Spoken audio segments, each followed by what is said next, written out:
The king had survived, against all odds. Stranded on an island after his battleship was set on fire by rebel infiltrators, he tried to write in the sand for help, hoping search and rescue airships would see him.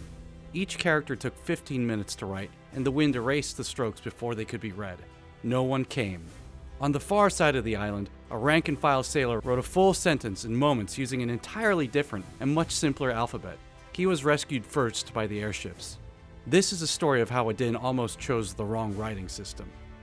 It all started in the kingdom of Akeda, long before the world of Adin was unified under one flag. The inventor of the simpler script, a low-level bureaucrat named Gopyo, created it late in life. He was known quietly as a slow learner. In his youth, Gopyo had failed the imperial examinations again and again. The official script was dense and ceremonial. It took years to master, and that is something he never did.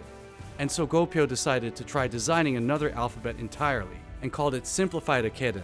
Whereas the noble scholars prized complexity because complexity proved intelligence and rank, Gopyo knew that the commoner prized speed and simplicity. So he designed a script so that it could be learned overnight.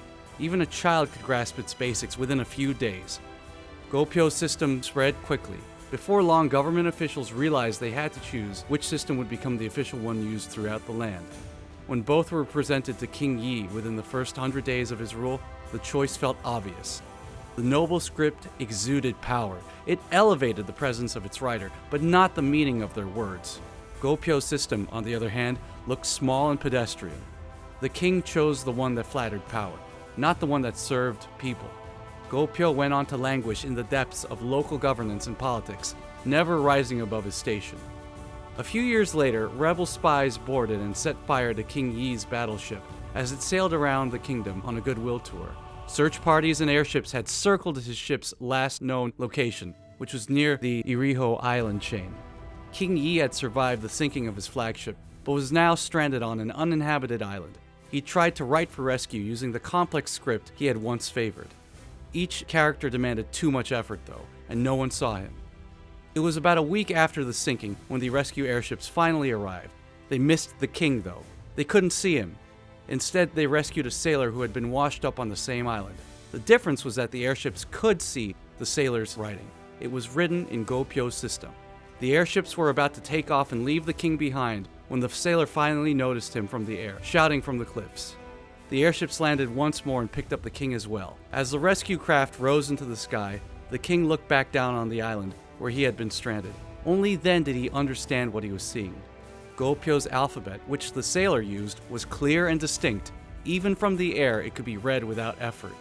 The king's own noble script, by contrast, was scattered and uneven. Half of it had already been taken by the wind.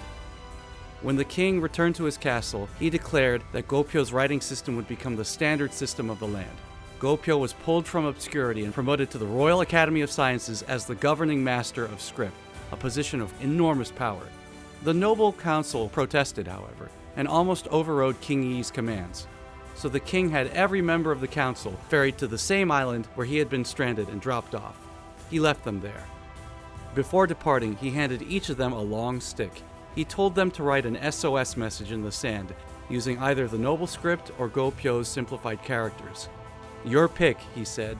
"Take your time. You've got a lot of it out here." The simpler script became law.